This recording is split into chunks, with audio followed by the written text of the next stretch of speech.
the selection of Dan Malloy to lead this work. Sam Collins, a 4-year chair of the board, is our Chancellor Search Committee expert and leader. He served on the committee that identified Chancellor Page and chaired the committee this spring. And Sam, now if you would come up and share your insights into our planning and search.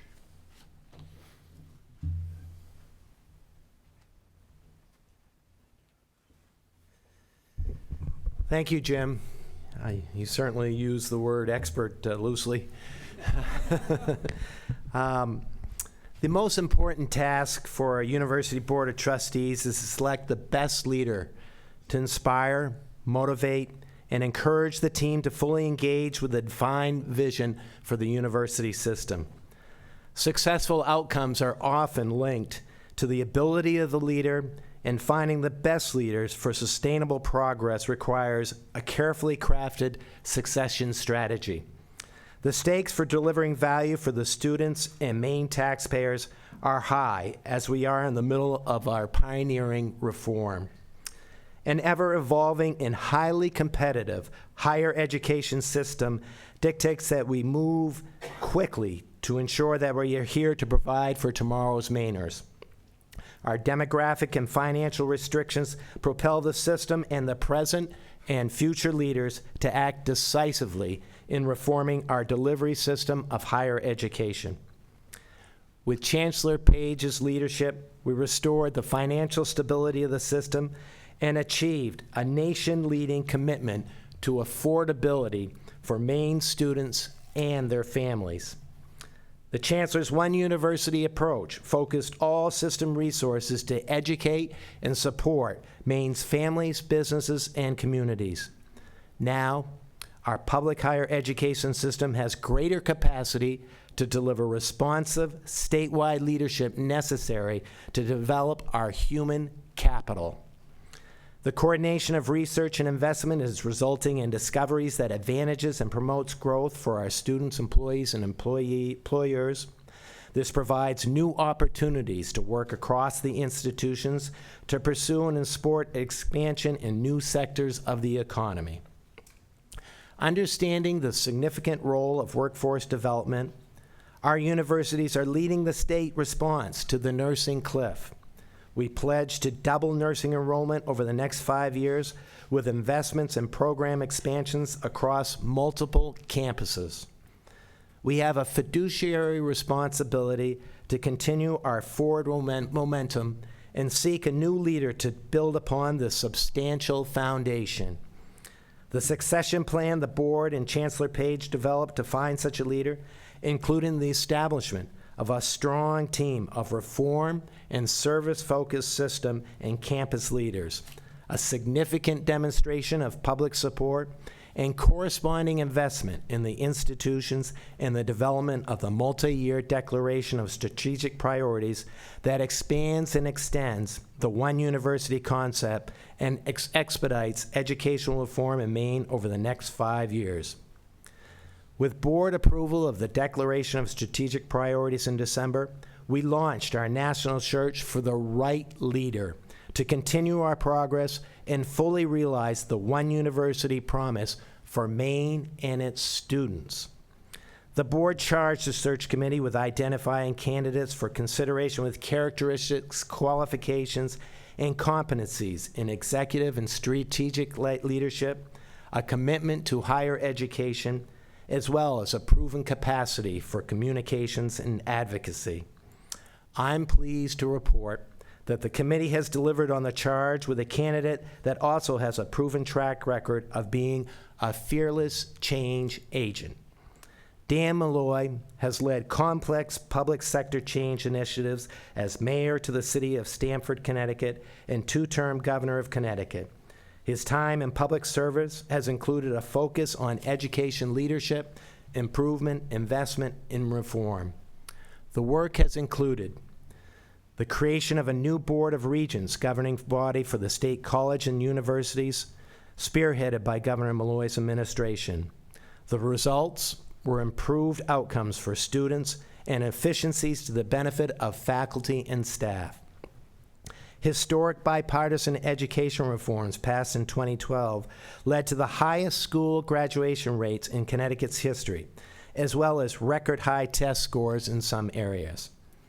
A new transformative $1.5 billion investment in the University of Connecticut known as Next Generation Connecticut, and a strong public advocacy to protect state funding for higher education. Dan Malloy's commitment to education reached directly into the classroom as an adjunct professor, and he has directly influenced educational policy on a local level as a member of the Community Board of Education. We are confident Dan's experiences and demonstrated leadership are the right ingredients for a chancellorship that will actualize a completed one university. I want to thank trustees Lisa Eames, Jim Irwin, and Mark Gardner, and faculty representatives Clyde Mitchell from the University of Maine, Farmington, and student representative Evan Zarkatis from University of Maine at Presque Isle for their service on our search committee. Working with these members of the search committee members has been one of my highlights of my time as a trustee. Thanks also to the staff, administrative leadership, faculty, students, community board of visitors, and presidents who shared input as members of our advisory committee, which helped inform the board's direction and decision. The university is also most fortunate to have many talented individuals, and most significantly, I would like to single out our committee had the very good fortune of working with Tracy Bigney as she skillfully and tactfully guided the committee's work. Anyone that has ever worked with Tracy will attest to her professionalism, her sound judgment, and guidance. Tracy really is the woman behind the curtain. I now would like to thank, I would like to welcome Kelly Martin, the Vice Chair of the Board of Trustees, but I'd like to make one more comment, and that is directly to Dan Malloy. My mother, Patricia McGuigan Collins, approves of Dan Malloy. Thank you.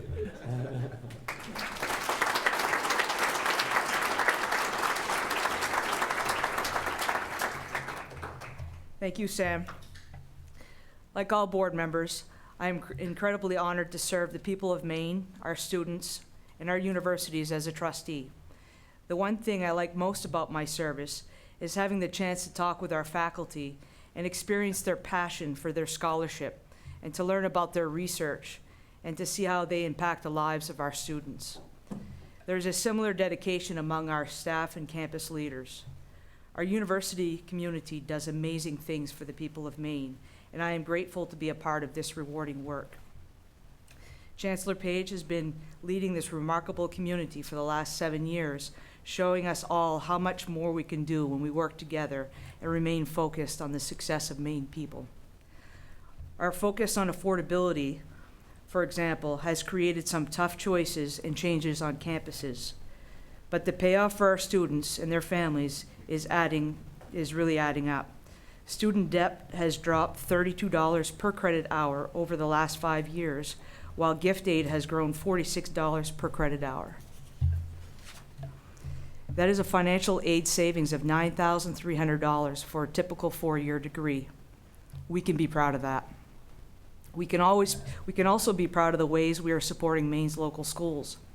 Early college is now available in 129 of 137 schools, helping to build stronger curriculums in our local schools and better pathways to Maine's colleges and universities. 93% of our early college students successfully complete their course of study, earning low and no-cost college credit, experience, and confidence. We are also innovating and investing to provide career-focused Maine adult learners with new credential opportunities and pathways to degree completion. Just last week, for example, 3 of our institutions partnered with a global leader in technology-enabled higher education to launch 6 new fully online programs in nursing, education, accounting, and business. In the next 2 years, this public-private partnership will invest millions in program innovation, student support, student attraction, with a goal of bringing up to 25 programs fully online.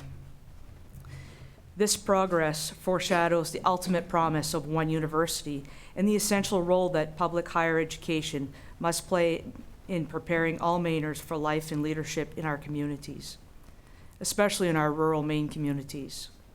In our rural campus communities of Fort Kent, Farmington, Presque Isle, and Machias, we understand how public higher education contributes to the vitality and economic future of our communities and regions.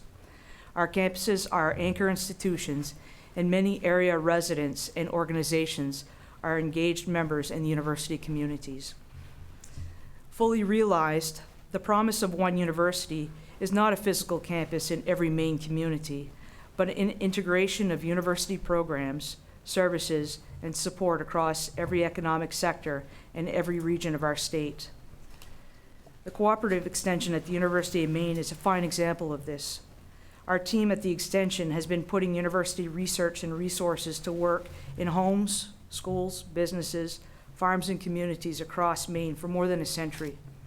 The extension's statewide organization and service-focused mission makes strong connections and shared learning among program experts, staff, and the stakeholders they serve. We need similar models of engagement and organization across our programs if we're going to take the next step forward and be the state leader Maine needs us to be. It's going to be complex work that will challenge some of our traditional roles, but we have the progress built. We have progress to build on, and a new chancellor who can help us lead the next phase of reform. It is a pleasure welcoming Dan Malloy to Maine and our university system. The board looks forward to working with you and to provide the very best educational, cultural, and workforce development opportunities for our Maine citizens, communities, and businesses. Together, we will achieve the one university promise for all of Maine. Please welcome back Board Chair Jim Irwin.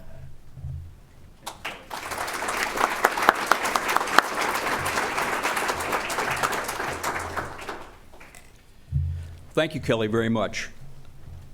As a former New England governor, Dan Malloy is well aware of the demographic, fiscal, and workforce challenges that we are facing throughout our region. Dan also knows of the competitive realities facing institutions of higher education in the Northeast.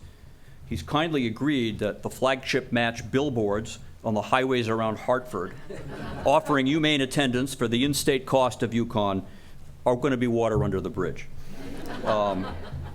Dan knows that Connecticut cannot retaliate in kind, as we banned billboards over a generation ago, no doubt with this very day in mind. And we, on our side, are ready to move on from his successful recruitment of Jackson Labs into Connecticut a few years ago. It would be nice to be able to say that, in contrast to being a governor, the job of a chancellor is not a political one. It would be nice, but it would be wrong. There's a story, perhaps apocryphal, about the time Dwight Eisenhower, transitioning from President of the United States to President of Columbia University, was told, "Welcome to the big leagues." Dan appreciates that there will be a political dimension to the office of chancellor, both inside the academy and inside the State House, where the chancellor must advocate for public higher education, including in competition with many priorities seeking funding from the limited resources of a poor and relatively small and relatively poor state. But Dan also appreciates that however political the role of the chancellor can be, the politics are not, indeed cannot be, partisan in nature. We have a board policy, Policy 214, for those of you who are interested in looking it up, that requires this.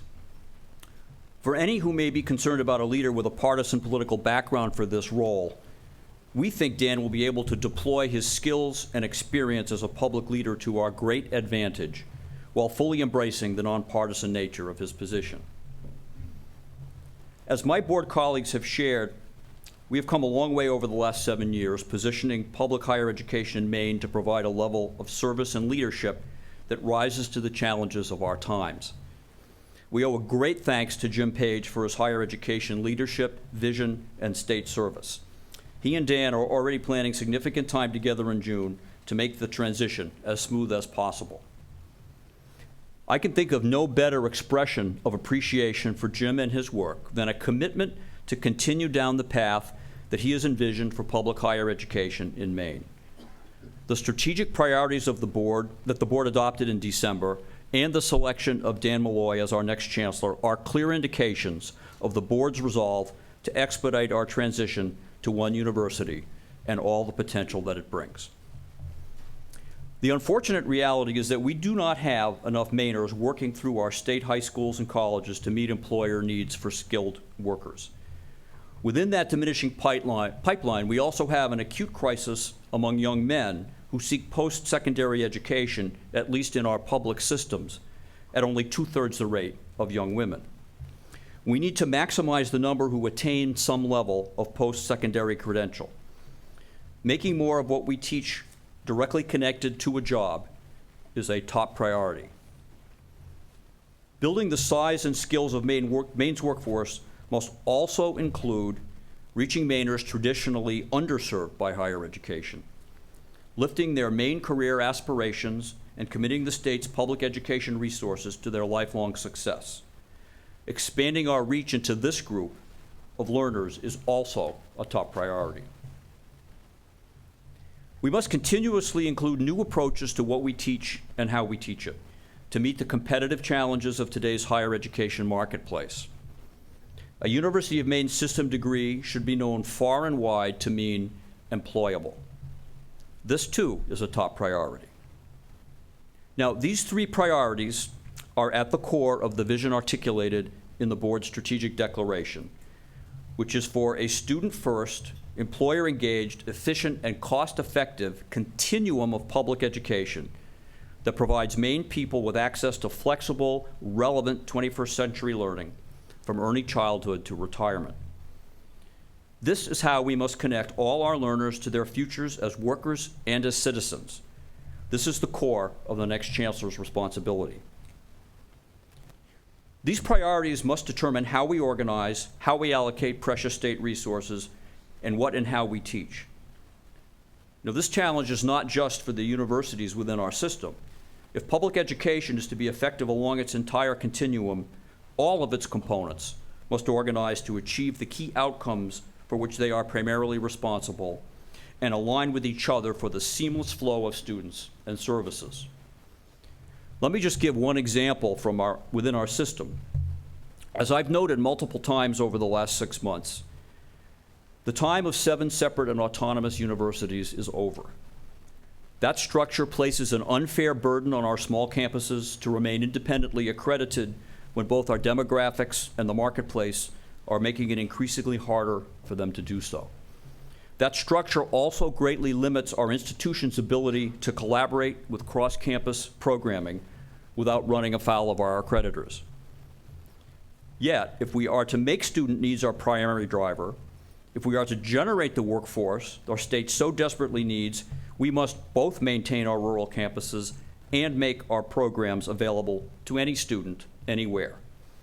The way we are structured and organized must serve these priorities and not the other way around. Despite many important one university advances, especially with shared back office services, our current structure still burdens tuition and taxpayers with the cost of expensive administrative redundancies, limits the scope and pace of educational reform, and constrains our capacity to provide statewide leadership. And so this is the fourth priority outcome that awaits our new chancellor. Collectively, these outcomes present our chancellor with a complex leadership challenge, both to support our faculty and campus leaders working collaboratively in the achievement of the board's first 3 goals, and to reshape the structures, systems, and most importantly, the culture of the University of Maine system to eliminate the obstacles that could impede or even prevent the achievement of these strategic outcomes. Dan Malloy is an executive leader and public servant committed to taking on complex change initiatives and getting the job done. As governor, he delivered forms and structural changes to state government that were not always popular, certainly not expedient, but that advanced the long-term interest of his state and its citizens. Dan fully understands how important it is for change to begin with building understanding and support, and he will place a great premium on teamwork and empowerment. Our public institutions of higher education bring together people of all socioeconomic backgrounds, all races, all political persuasions. All of us who work with and support the system understand the power of education to raise people up, economically and otherwise, to face the grand challenges of their generation. But many Mainers do not aspire to realize the benefits of a post-secondary education. If we are to succeed in addressing Maine's workforce and population crisis and build our civic culture to successfully mediate the challenges ahead in the digital economy, our next chancellor is also going to have to lead us all in communicating the value of education to every corner of the state. Dan Malloy is a person of great personal conviction with an inspiring commitment to public education. The board is united in the belief that Dan's executive leadership experience and style are the right match for us at this time in the university systems and the state's history. On behalf of the board and the people that we serve in the state of Maine, it is a pleasure to introduce to you the next chancellor of the University of Maine system, the Honorable Dannel Malloy.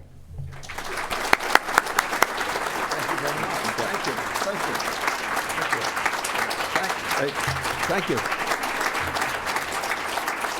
Thank you. Please. Please sit down so I can ask you to rise and thank Chancellor Page for the unbelievable work he has done in the past years.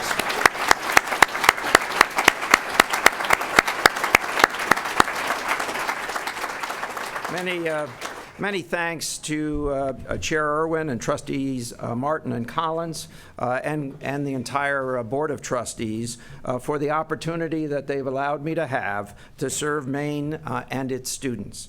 I am honored to have the chance to build on the progress that has already been made here in Maine and look forward to working with all of you. Let me pay you a compliment. Education is a calling. It's one of the few areas in life, fields of endeavor, in which you are guaranteed to make transitional change.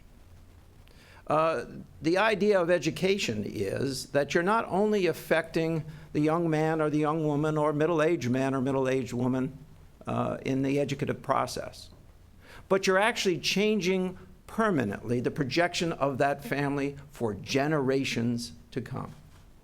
Degrees had in one area, in one time frame, will carry forward, lifting families up in income and further family educational opportunities exercised here in the state of Maine. If no one else has said it to you yet today, thank you for accepting that calling, for being educators in the state of Maine, and for making sure that this state will continue to be and reach even further success in the future. I also want to thank all of you who are here, and we've interrupted this conference, that you accepted the opportunity to come and talk about Title IX. It is essential. Our commitment to provide fair treatment and access to education free of discrimination or harassment is fundamental in what we do. And welcome to students and faculty who are watching these proceedings on TV. Thank you for the opportunity to speak to you today, my first day as the designate directly. Public higher education in Maine has come a long way under the leadership of the board and Jim Page. 7 years ago, the system was operating on a non-sustainable basis, and people knew it, but were afraid to do something about it. Tuition had gone up 400% in the preceding 25 years. Enrollment was in the midst of a 13-year decline, and campuses were facing multi-million-dollar shortfalls, and students were actually marching on board meetings. The one thing everyone agreed on, more than 80% of the respondents to the Bangor Daily News survey said that at the time, closing the Bangor headquarters for the system was a smart move to make. Now, 5 years into Jim Page's One University initiative, and Maine has become a national laboratory for higher education reform. and a national leader in affordability. 6 years of tuition freezes and a 40% increase in grants and scholarship made it possible to completely cover tuition and fees for 1 in 4 Maine students this spring. And a regional leader in enrollment growth as well is Maine. At 2.4%, Maine leads New England four-year public institutions for expanding opportunities to your citizens. And Maine is also a leader in addressing some of the state's biggest demographic and workforce challenges as well. Nursing, as has been, and by the way, my mother was a nurse, has been referenced previously. Half of the nurses currently in practice in Maine, and Maine's rural coastal counties, are 55 years or older and approaching retirement. The University of Maine is bringing nursing to Brunswick, Rockland, Rumford, Ellsworth this fall to make sure that Maine communities can educate their own healthcare professionals. And next January, UMaine will bring nursing to Machias as well.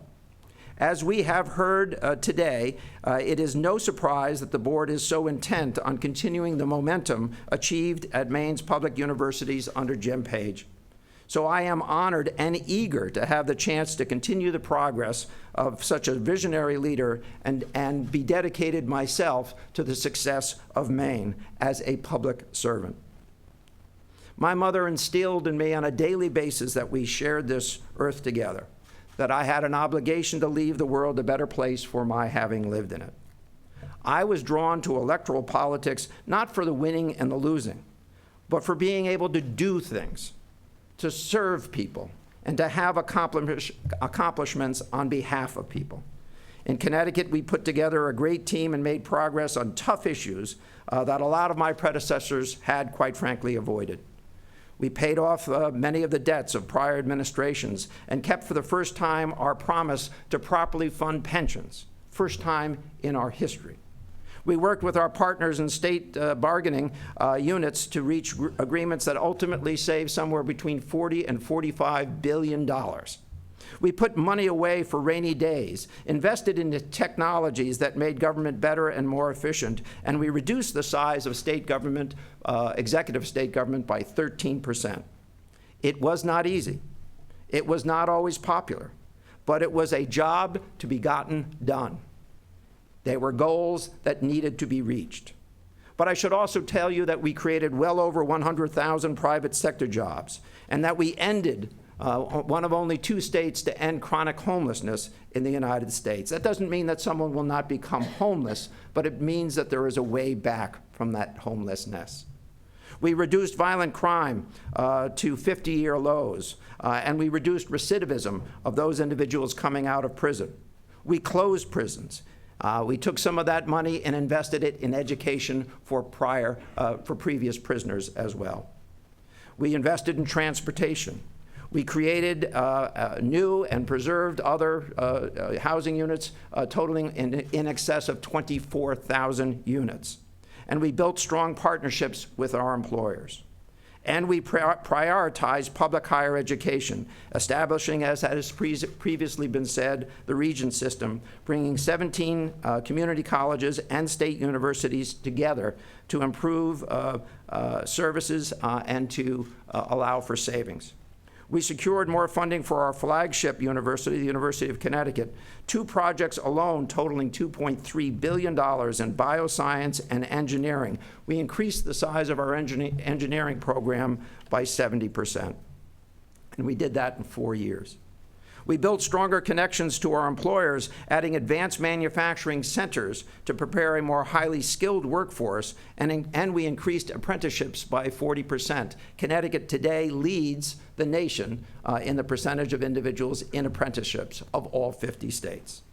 Stats like that have a lot of people concerned that stats like that mean that we can get things done here working together in Maine as well. Some of those same subject matters are what Maine citizens are talking about today. Those measures are not always easy to do, but they must be accomplished on behalf of the people we serve. Now, it is tougher to define matrix for scholarship, but we must never forget that teaching, learning, and discovery are fundamental values of education. The pedagogy may change, credentials and assessments will evolve, but it will always be a noble and necessary to enlighten civilized society because that society simply cannot continue to exist if we don't do that job. And let me give a shout out for liberal education. Not in the political sense, but making sure that we're sending forth citizens who are prepared to live in and make stronger the communities that they join. I have worked hard as a governor for the last 8 years, and I worked as mayor for 14 years before that. My time in electoral politics is over, but my dedication to honoring the promise I made to my mother, that I would live my life in such a way that I would have an impact for the benefit of my fellow citizens, will now be shared with the state of Maine. I couldn't be happier than to be joining you. Now, there is one other gigantic job we have to do. In the coming years, we need another 158,000 credentialed future employees. We need to produce those employees for this state. It is a monumental task, but one that we are ready to engage in and to accomplish. If we see that mission completed, Maine will be stronger. Maine will be better for our citizens. Our economy itself will be stronger. Let us not be afraid to make the changes necessary to allow us to accomplish that goal. We owe it to the state that has given us so much, including the challenge to educate its young people. Thank you for this opportunity.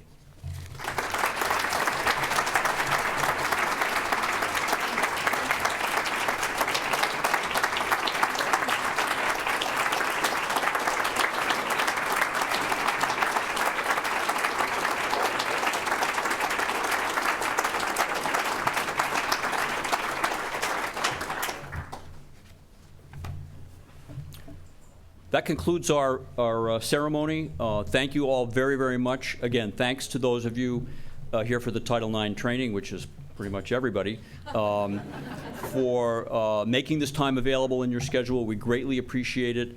We're very excited to get to work on this transition, and hopefully we'll be back in another year at a Title IX training where we can see, you can tell us how we're doing. So thank you all very much.